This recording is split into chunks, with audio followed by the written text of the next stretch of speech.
Let the scriptures speak for themselves.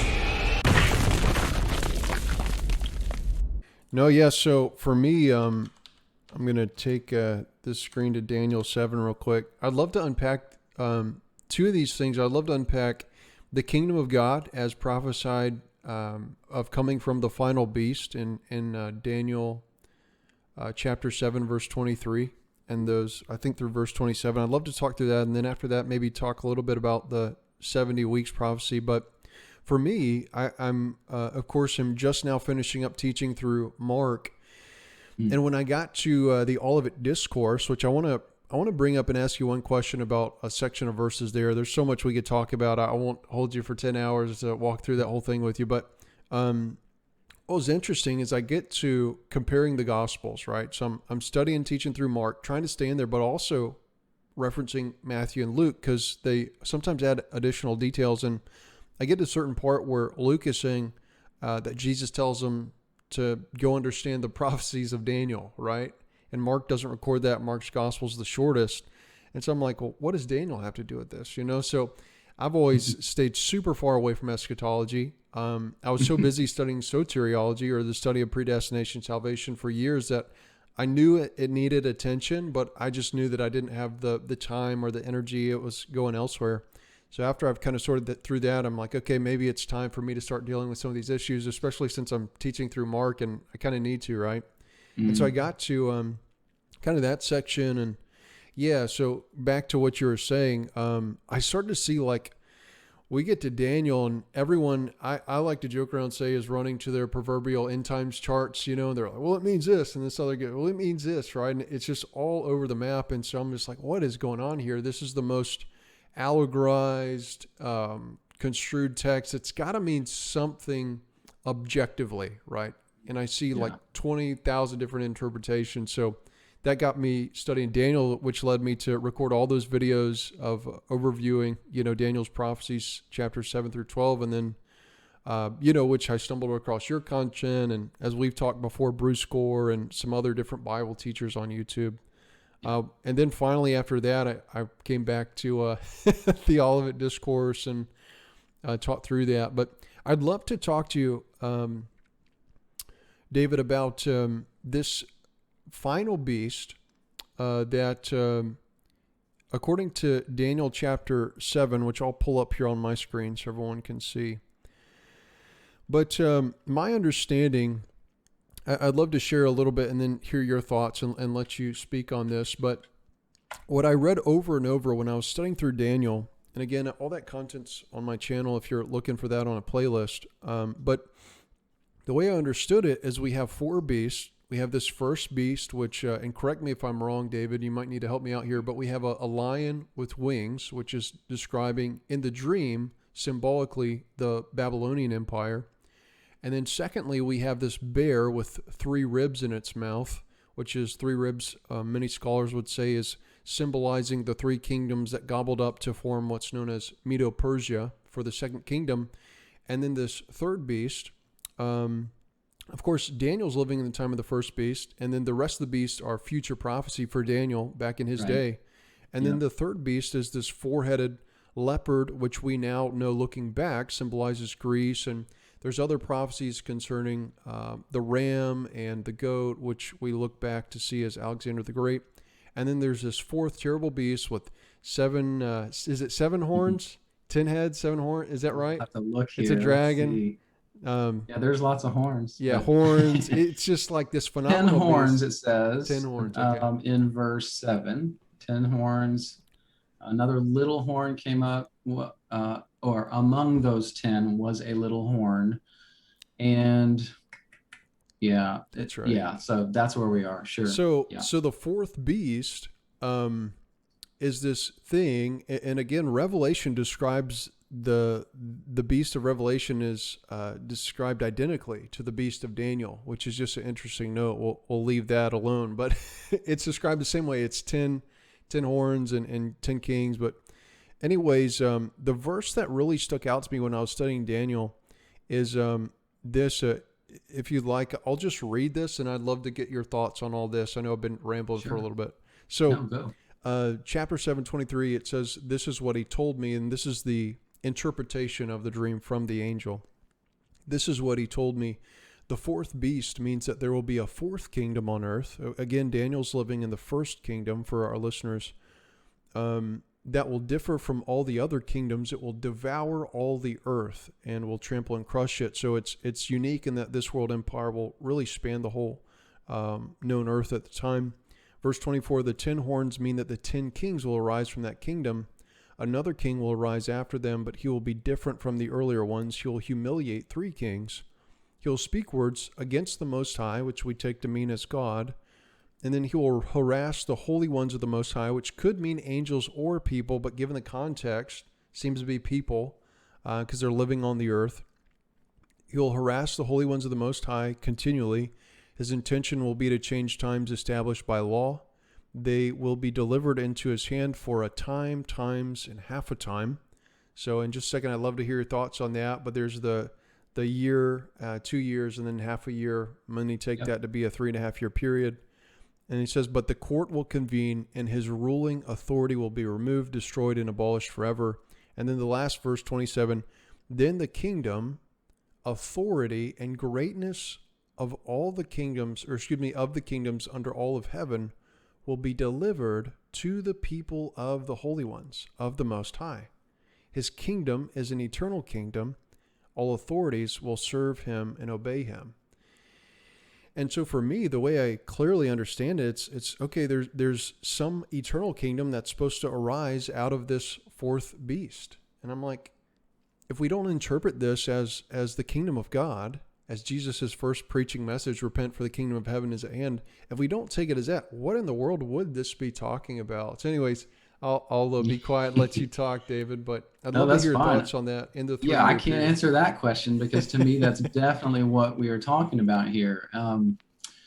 That fourth beast, and the Roman Empire did exactly this. It devoured all other kingdoms, and it went through the entire known world of, the Middle East that we know today, and it just took them all over and devoured it, broke it into pieces. And the breaking into pieces is also relevant because it was also kind of fragmented at the same time. Once it scattered over everything and they conquered, they had these kind of like, what do you call them, precincts or something. And there were a lot of civil wars, especially in the first century. That's right. And different factions rising up. And so it was strong and covered everything, but then it also became fragmented. And so then, the 10 horns are obviously the 10 Caesars. A horn, by the way, in prophecy, almost always referring to an authority figure. So that's just the symbol that is always used for that. And then it's talking about this little horn, and in the way that our English reads, it sounds like it's coming out like there's another horn, an 11th, but it's not. It's one of the 10 horns is the little horn. It's from among them is what it's really saying. Awesome. And so when we count the first 10 Caesars, and then who's the one that is right in the middle is Nero. And he is blaspheming God. And if you know much about his history, he was just in fact, he had the nickname the Beast. Yeah. Because of the things, the atrocities he would do. And he would also apparently get half naked and run around the Colosseum arena like an animal and do weird things. I mean, he was out there, man. To say the least. So, yeah. And so it's just amazing when you know the history, how this matches so well. And I believe the time and half a time is the 3.5 years leading up to the destruction of the temple. I truly believe that if there is a time period that is called the Great Tribulation, that's it. Because Nero was persecuting the Christians.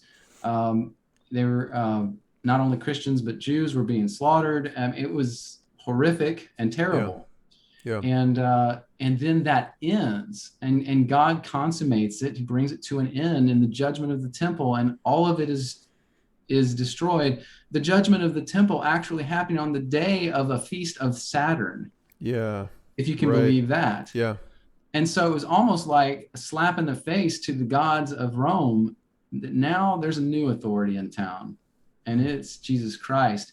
He has now inherited all the nations of the earth. And so this, and the things I'm saying, some of them are far reaching. We could go into tons of text to talk about, but this just matches so well. And he gives Christ the dominion at that point, and the saints, I believe you're right, that's the people. The holy ones are the Most High. Yeah. Sure. And this everlasting kingdom was established at that time. It's the one that Daniel was talking about. If Daniel had made that prophecy and this had not been the kingdom, then there's no way for us to know when that will ever come or if. It doesn't make any sense. And that, by the way, a prophecy that spanned 3,000 years would not have made any sense or helped Daniel or Nebuchadnezzar at all, right? Yeah, sure. That would have been irrelevant to them. Yeah. So for us to think from their perspective, that they're getting this prophecy that half of it won't be fulfilled in any regards to them and have nothing to do with them, that's kind of a silly notion. Of course, I'm looking back on it. When I held that belief, I didn't think it was silly, but it's kind of silly. Right. Yeah. Once we hear the other side and some more of this stuff.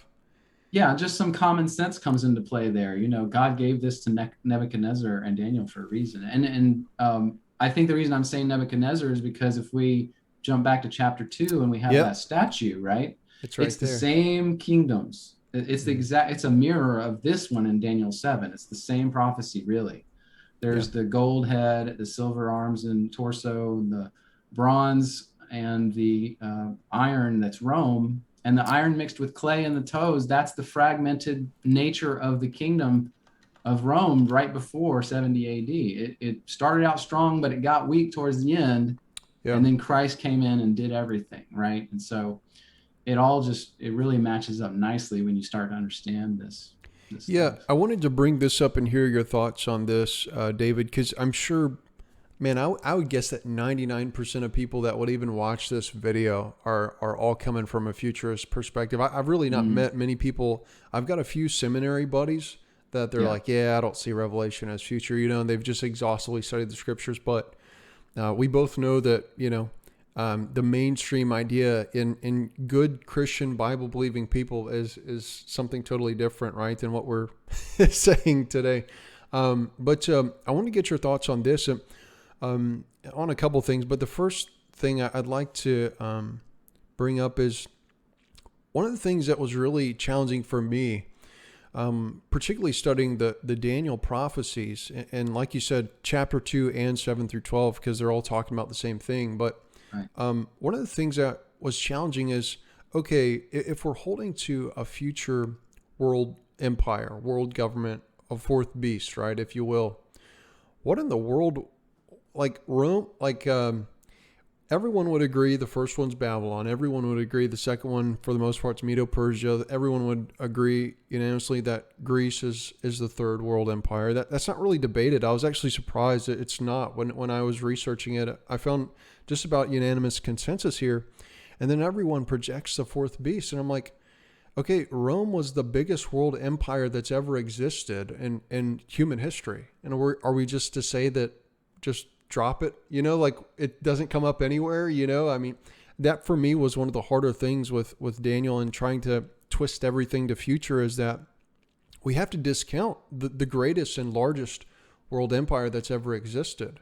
And to say that, discount it in the sense that, okay, all these other world empires are being spoken of, but Rome, the Bible doesn't have anything to say about that. It just skips over Rome. Well, and the way I heard that growing up was that Rome was a great empire, and it did match. And that's what I was taught. Okay. It did match that fourth kingdom, but they would say it never really ended, and it still exists it's a different form now, though. Like, today it's the European Union and all this different stuff. Well, what's funny now is they were saying European Union like 10 years ago, and that was the final kingdom. It was all coming, and now it's all getting broken up, It's but so that's how I was told, which is interesting, because you said you were told that wasn't the final kingdom. but that was what I was taught. It was, but it's just ongoing. Like it lasts however many thousand years till the end of this gap, right? So Yeah. Yeah. That's interesting. Yeah. And yeah, so, yeah, those were a couple of things. I thought that part was particularly challenging to just, I guess, to discount Rome altogether. And then I guess along with it is this language we find in verse 27 of Daniel chapter 7 of this eternal kingdom that is to arrive from the fourth beast. And I feel like you almost have to start chopping up your New Testament to really remove this idea of the kingdom of heaven being established on earth. And, the part where Jesus ascends into heaven and says, hey, all authority and on heaven and earth has been given to me. You have to cut that out. Yeah, I mean, and I people wouldn't cut it out, conservative Bible believers, but with their understanding, you have to almost chop it up and fragment everything and say, well, he didn't really mean, well, and that's what you find a lot, right? Is we find that people will pull the verses that they find in the New Testament that if you take them and you don't pull their whole context, then you can kind of make it sound like that's supporting the view, right? And that right. we've all done that. Sure. I will admit, but the correct way is to really examine the context and see if it allows you, right, Yeah, the that's right. access to that Or as leads you far to as do a that, proof. right? And yeah, we just have to be super careful. I try to do that, but we're not perfect. But the better we can be at that and use the context of these passages and be super careful about context, Yeah. the audience, and the time frame it was written, we're gonna do a lot better. Yeah. No, that's good. I think context is king for sure.